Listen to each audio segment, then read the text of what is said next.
भारत में आजकल मोदी के मजालम से आग लग गई है। दिल्ली में मुसलमानों की इमलाक को जलाया जा रहा है, मसाजिद को शहीद किया जा रहा है और जो भी मोदी की हुकूमत के खिलाफ आवाजें बुलंद करता है उसको कत्ल कर दिया जाता है। हिंदू मुस्लिम फसादात में अब तक 100 से ज्यादा लोग जाँ बहक हो चुके हैं, सैकड़ों लोग जख्मी हैं, इलाज के लिए तरस भी रहे हैं, लेकिन मोदी के गुंडों ने अस्पतालों पर कब्जा करके मुसलमानों को इलाज करवाने से भी रोक दिया है। भारत के सियासतदान, फिल्मकार, ड्रामा निगार, हर तबके के लोग मोदी के खिलाफ आवाज बुलंद कर रहे हैं, लेकिन उनकी सुनवाई नहीं हो पा रही। दिल्ली हो, गुजरात, अहमदाबाद, हर जगह हालात कंट्रोल से बाहर होते जा रहे हैं। हर शहर में मुसलमानों के खिलाफ जुल्म की नई दास्तानें रकम की जा रही हैं। अगर आलमी दुनिया भारत के साथ ताल्लुकात बढ़ाने की बात करती है, लेकिन आलमी दुनिया शायद ये भूल चुकी है कि मुसलमानों के खिलाफ भारत के अंदर हो क्या रहा है। कम से कम आलमी दुनिया में इतनी जुर्रत तो होनी चाहिए कि मोदी के खिलाफ एक अल्फाज ही बक सके। मोदी ने पूरे मुल्क में आग लगाई हुई है। दुनिया भर को तहजीब, तमद्दुन और इंसानियत का सबक देने वाले अमेरिका शायद मुसलमानों के हवाले से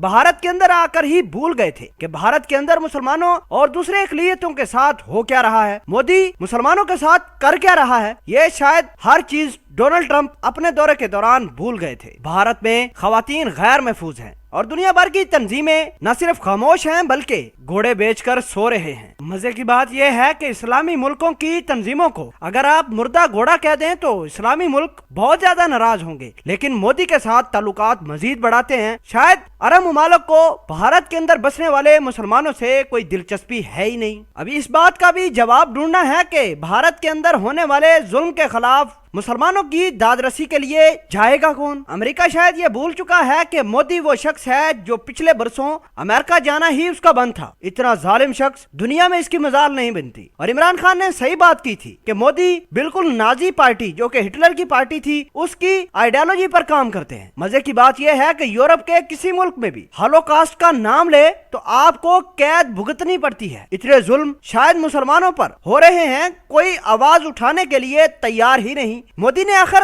ऐसा कौन सा बैरूनी दुनिया पर और आलमी दुनिया पर दम किया है कि मुसलमानों की दादरसी के लिए कोई भी नहीं उठ रहा। जो उठेगा उसके खिलाफ बड़ा प्रोपेगेंडा किया जाएगा। कितनी शर्मनाक बात है कि डोनाल्ड ट्रंप ये तमाम तर मुसलमानों के खिलाफ होने वाली साजिश को देखने के बावजूद अभी भी कह रहे हैं कि हम पाकिस्तान और भारत के दरमियान सालसी करवाने के लिए तैयार रहे, लेकिन मोदी को ये नहीं कह रहे कम से कम मुसलमानों के खिलाफ ये दंगे तो कम से कम रुकवाओ। आजकल तो चुन चुन कर मुसलमानों को शहीद किया जा रहा है। मुसलमानों के मज़ारात, मसाजिद पर हिंदू के आरएसएस गुंडों ने कब्जा कर लिया है। इससे बड़ी और कौन सी बात हो सकती है कि मुसलमान आजकल भारत के अंदर इलाज को तरस रहे हैं। किसी भी मुसलमान का इलाज भी भारत के हॉस्पिटल में मुमकिन नहीं। नाज़रीन, थोड़ी सी इसके पीछे बैकग्राउंड आपको बता दें कि मोदी ने ये दिल्ली के अंदर अब फसाद क्यों करवाए हैं। तो सबसे बड़ी बात यह है कि मोदी पिछले दिनों इलेक्शन जो दिल्ली के अंदर हुए थे ये हार गए और मुसलमानों ने इनको ठीक ठाक इलेक्शन में